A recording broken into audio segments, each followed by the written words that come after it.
Welcome to the December 2019 edition of Outlook Video. I'm Tom Smith. And I'm Roberta Gonzalez-Gregg. This month, we dedicate our show to LGBTQ health, especially around HIV and AIDS prevention and treatment. Dr. Michael Harbour with the PACE HIV Clinic is back this year to give us an update with the latest in HIV/AIDS drug treatment. Clara Nutcracker, chair of the HIV Commission, will be talking about fighting the stigmas of HIV and AIDS. World AIDS Day takes place on the 1st of December each year. Gabrielle will take us to the Children's Discovery Museum to talk with CEO Marilee Jennings about this year's World AIDS Day public event at the museum. In 1996, the Health Trust was formed from the sale of 3 local nonprofit hospitals. Gabrielle would speak with CEO of the Health Trust, Michelle Liu, about the HIV services they provide at their new site at 46 Ray Street in San Jose. The San Francisco Lesbian Gay Freedom Band proudly produces the annual dance-along Nutcracker. Started in 1985 as a fundraiser for the LGBTQ+ community, the dance-along Nutcracker has evolved into the band's signature annual event. Christine Conkle has more details later this half hour. It sounds like fun. But first, Tom's interview with Dr. Michael Harbour from the PACE HIV Clinic. Our World AIDS Day show would not be complete without speaking with Dr. Michael Harbour, physician from the PACE Clinic at Santa Clara Valley Medical Center and University of California, Berkeley School of Public Health. He is formerly the Associate Clinical Professor of Medicine at Stanford University School of Medicine and U.S. Director of Medical Affairs for HIV and Hepatitis C at Merck, the international pharmaceutical company. Michael, thank you for joining us tonight. What can you tell us about the fight against AIDS? It's been a long journey. Yeah, hi Tom. Thanks for having me. Of course. You know, each year we make a bit more progress towards better care, better treatments, and that all-elusive cure. So we have made some advances, but we're still, looking for the goal of a cure. So incremental progress gets us to the goal. Yes. Is that right? So there's many different ways that we alleviate the number of new infections in the country. We treat people with better medications to get their viral loads down. So when their viral loads are undetectable, they actually cannot transmit the virus to other people. So we have a little saying, U equals U, undetectable equals untransmittable. That's great. Yeah. And then we have newer medications that are treating patients with less side effects. They're more potent. And we're actually now looking at sometimes weekly therapy for the future, or an injection that may be just given once per month, and that would take away the daily pills. So different ways to treat patients and I remember not too long ago where it was basically a death sentence, and then things have gotten better. And then there was multiple pills in a cocktail, and then multiple pills became a single pill, and then the other therapies you describe. Right.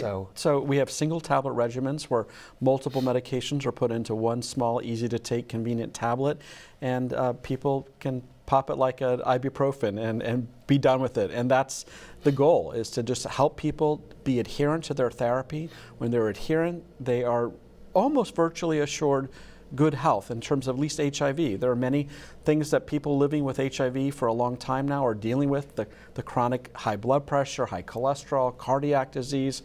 But if they take their meds for HIV, we can pretty much assure them a good long life without complications. A quality life that's now extended, Exactly. Which is great. So let's talk about what, if you're sexually active, what are some things that can be done to protect yourself? Sure.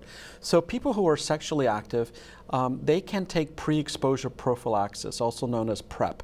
It's a single 1 tablet per day treatment that is actually like 2/3 of a normal HIV cocktail.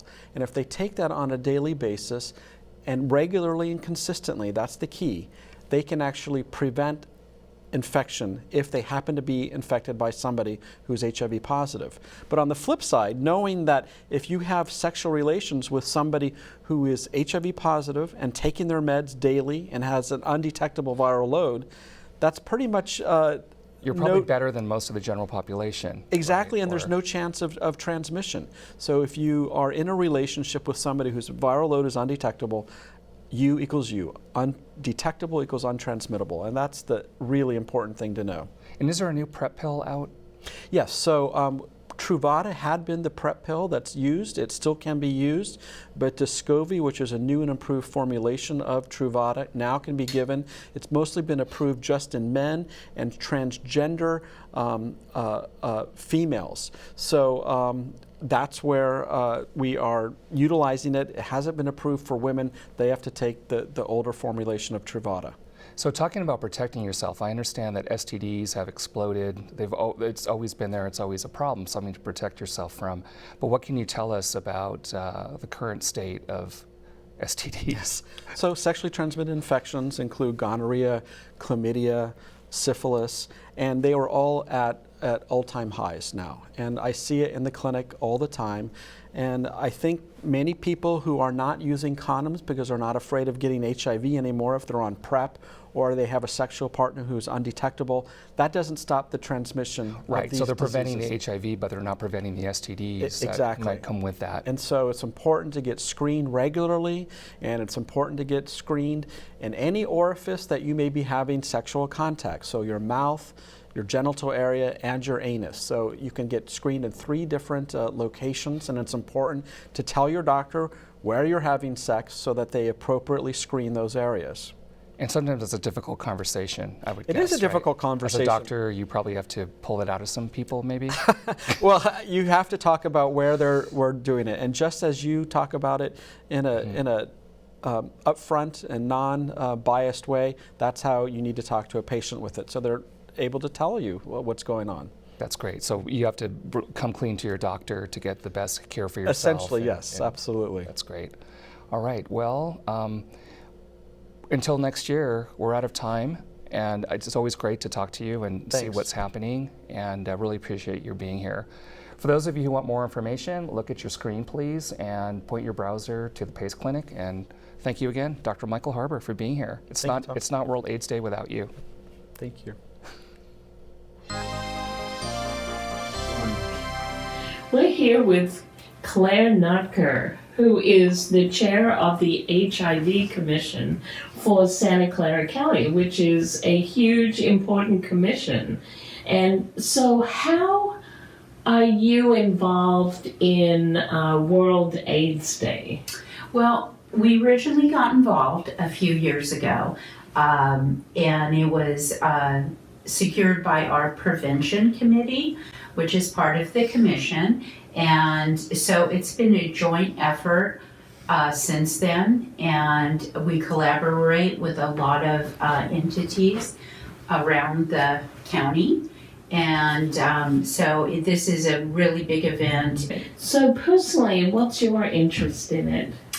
My interest in it is bringing awareness to everybody about all the people we've lost over the years and all the new advancements, everything that's coming about with AIDS, and just making more people aware of everything. It seems that right now there's the old crew that remembers how HIV/AIDS was and how we had to fight to have real medication. And now things have changed with the younger generation who don't think much of HIV. And how is this gluing together? Well, it's interesting you mentioned that, because last year I had a speaker from San Jose State University, and he was right around 30, and he did a wonderful job of bringing the two generations together. But there is kind of a cutoff. So we need younger people, because their take on things is very different than the older generation that started fighting this disease way back when. But also there's a new generation that about 30 years ago, they were born with it. So there's that aspect too. They're a very different group. So there is a lot of things to mesh together. Right. So do you want more people on the HIV Commission? Oh, absolutely. We're always looking for new people and new ideas. And there is room for that young generation, right? Oh, yes. What is the role of the HIV Commission? Well, basically, we disperse all Orion White funded dollars that come into the county, approximately $3 million. And our job is to see that it goes to the most needed agencies and That it serves communities that normally don't get served? yes, where it's needed the most. So wherever that may be, if it's medication or services or whatever, And that is our job. hopefully also prevention, because we've got this generation. Yes, yeah. So, and we don't know what it's doing to their body, so that's a whole new different animal coming about. Yeah. We do know by the demographics that we've received that there is a higher need for MSM, but Men who have sex with men? Right. Yeah.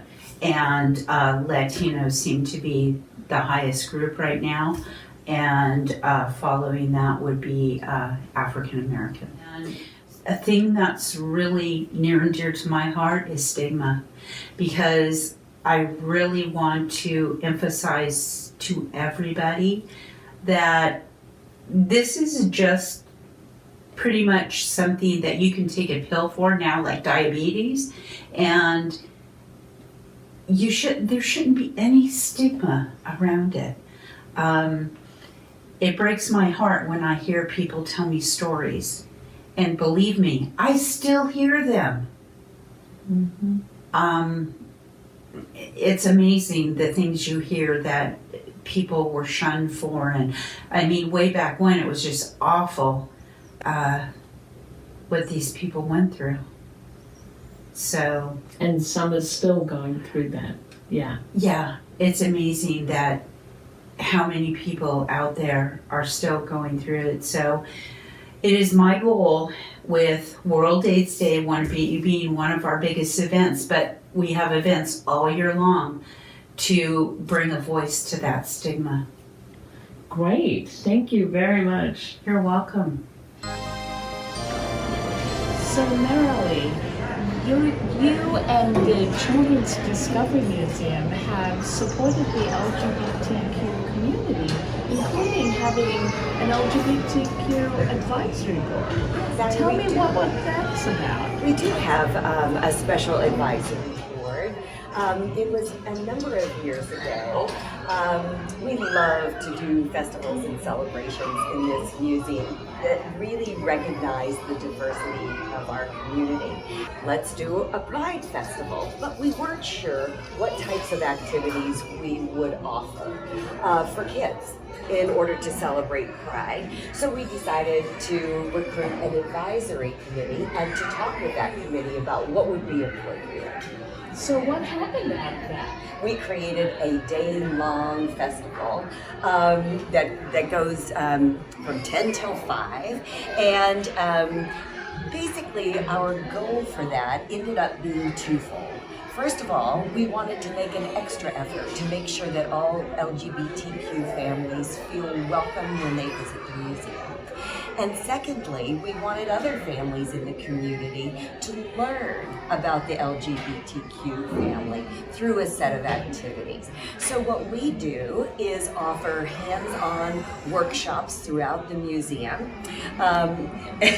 The staff all wear our special rainbow buttons, and we do a series of performances and things like that, all that highlight the contributions of people from the LGBTQ community. That's so great. And the name, Proud of My Family, fits into the Pride theme. It does, and you know, we work with very young children, and one thing that we strive to communicate to this community is that our definition of family is a group of people united by love.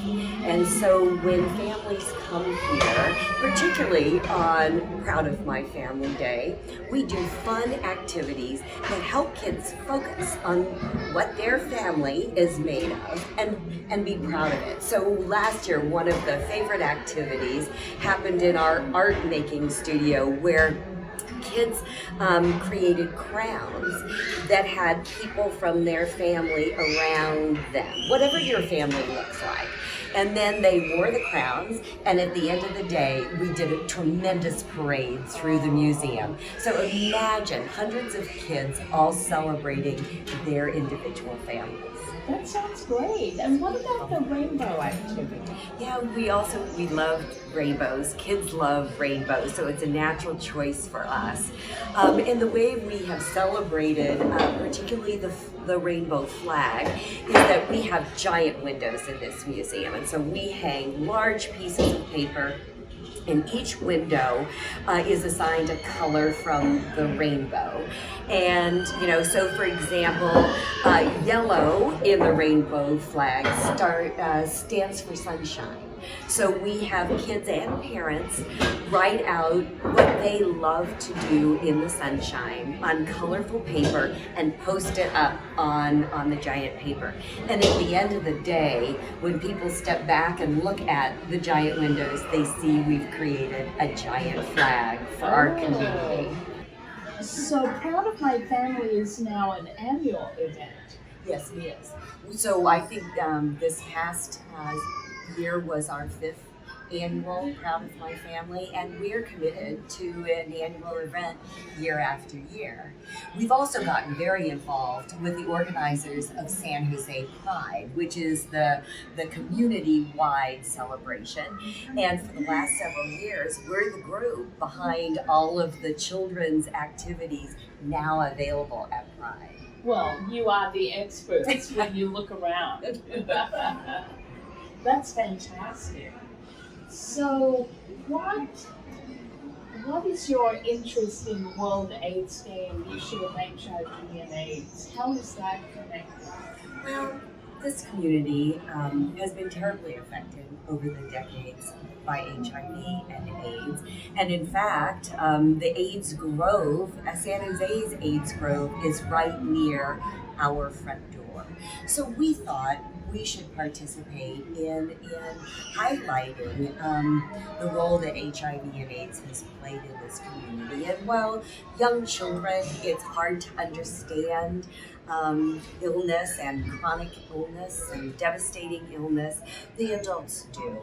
And to have a place that is really such an anchor in the community stand up and say HIV and AIDS and World AIDS Day is important to us, we thought was an important statement to make. That's great. And this year you're donating the use of your theater. Yes, we are. So because of our proximity to the AIDS Grove, it's wonderful to be able to use this space. Oh, great. Thank you so much for your support. Well, thanks for being here. So we are at the Health Trust with Michelle Liu, who is the CEO, and Jen Vanneman, who oversees all the HIV services other than housing. So thank you for having us here, because you know it's World AIDS Day, which is still a big deal, even though there's been, you know, new innovations, but it's still here in the community. Mm-hmm. And so the Health Trust always did HIV services, but also when ARIS stopped doing services, you took those on. How was that? Thanks, Gabrielle, for coming to our Client Services Center at the Health Trust. As you know, the Health Trust is a nonprofit organization, and we are focused on building health equity in Silicon Valley. Health equity, what does that mean? For us, that means that everyone in our community has the opportunity to be as healthy as possible, regardless of your zip code or your gender or your sexual identity. We want to make sure everybody in Sultan Valley has the opportunity to be as healthy as possible. So is that why you as an organization were concerned about catching some of the contracts that were lost when ERAS shut down, to make sure that that equity happened? Exactly, Gabrielle. So when we were founded in the mid-1990s, we began providing services to people living with HIV/AIDS. So serving this community is part of our DNA. When ERAS was transitioning out of operations, we were honored to step up and fill the gap in a potential loss of services. So that must have been great to have the support of the County Board of Supervisors to say, yes, you. We are indebted to the County Board of Supervisors. They keep our services going. They are a wonderful community partner. We could not do this work without the county and without our other community partners. That's great. So Jen, the services have had to have changed over time. So how have they? It's a great question.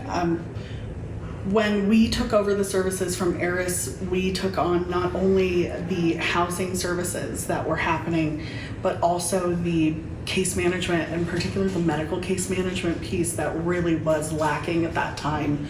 And back in the, throughout the 80s and the 90s, as you're both aware, HIV really was killing people by the droves. And our primary focus at that time in the early to mid 90s was really providing that supportive palliative care and giving people death with dignity. And that overall has really changed just with the HIV landscape in the last 30 years. We have really become focused on managing chronic conditions, because HIV is truly a chronic condition now. And we have many clients that we see who will never actually get an AIDS diagnosis.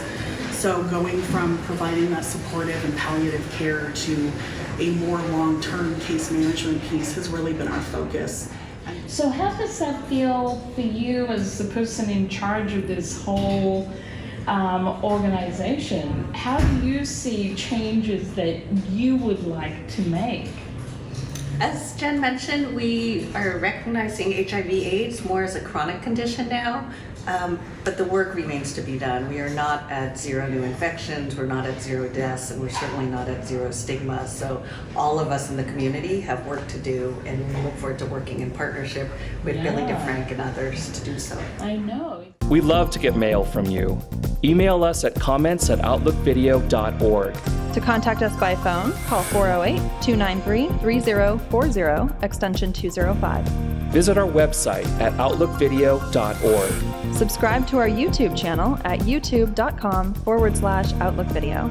And connect with us at facebook.com/outlookvideo. The Dance-Along Nutcracker blends Tchaikovsky's The Nutcracker with contemporary music in a new themed show each year, encouraging the audience to become a part of the show whenever the dance-along sign lights up. Inspired by Wayne Fleischer's Sing It Yourself, Messiah, this interactive audience participation makes the Dance-Along Nutcracker a zany, uniquely San Francisco holiday experience, accessible to families of any configuration and any manner of dress. Instead of trying to make the kids sit quietly through a traditional performance of The Nutcracker, everyone in the audience, kids and adults, is encouraged to get up and show their best dance moves, and in costume too. From the San Francisco Lesbian Gay Freedom Band are here to tell us about this year's theme of the Dance-Along Nutcracker. Thank you, everyone, for coming down to the studio. Thank you for having us. Yes. Philip, tell our audience just how Dance-Along Nutcracker got started. Well, thank you, Christine. Dance-Along Nutcracker started in 1985. The band started it 34 years ago as a fundraiser for the LGBTQ+ community at the height of the HIV/AIDS crisis. And as that crisis waned, we were looking at our band's mission and trying to figure out how to sustain and let Dance Along Nutcracker evolve. When we decided that the best way for us to connect diverse communities through public musical performances was to rebrand Dance Along Nutcracker as a show accessible to children, their parents, their friends, co-workers, couples looking to go out on a date, really anyone. A long, wonderful history and going strong.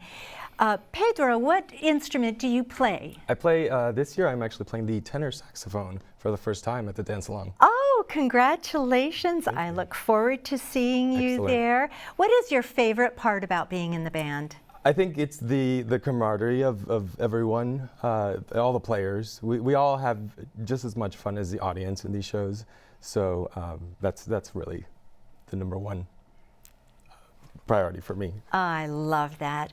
Andrea, what instrument do you play? I actually don't play a band instrument, but I'm part of the band as the archivist, so I'm actually running around during the show taking pictures. Oh, and does the band have a newsletter that it puts out every year? We have regular e-blast, but we also have our website, and social media where we update regularly, and so if you want to see what we're up to, come to Facebook at SFLGFB. I love your energy for that. It's such an important role. Thank you for doing that role for the band. That's lovely. And Mike, tell me about Santa. Well, Santa this year is, and actually for the last 20 or 30, has been visiting the Dance Along Nutcracker, and he plays the tuba here. He's going to share with you, and so this year's tagline is going to be "Ho ho ho long and prosper." Oh, that brings me to the surprise theme. Audience here.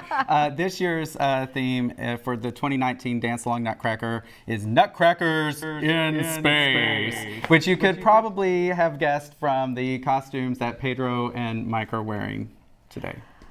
We're taking some themes and motifs from some of everyone's favorite sci-fi shows and combining them in like we do every year in our new shows. So you'll be able to see some Star Wars, some Star Trek, scenes from E.T., and many, many other of your favorite sci-fi shows. It sounds to me that we as guests can wear any costume that calls to us this year. That's very exciting. Yes, absolutely. The more creative, the better. Oh, we love that. And of course, there will be the traditional tutus. You represent the San Francisco Lesbian Gay Freedom Band. Thanks for coming down to the studio. The 2019 Dance Along Nutcracker, Nutcrackers in Space, is set to land on the Yerba Buena Center for the Arts Forum near Moscone Center in San Francisco for only 4 performances on the first weekend in December. For more information, point your toes and your web browsers to dancealongnutcracker.org. Back to you, Roberta and Tom. And that's a wrap for this month's HIV/AIDS edition of Outlook Video. You can watch extended versions of our segments and archive past programs on Outlook Video's YouTube channel. Also, friend us on Facebook at facebook.com/OutlookVideo. Outlook Video is made possible by generous donations from viewers like you and talented volunteers behind the camera whose names you'll see as we close. If you live in the Bay Area and would like to volunteer, contact us through our Facebook page. From all of us here at Outlook Video, thank you for watching, and we'll see you next month. Bye for now.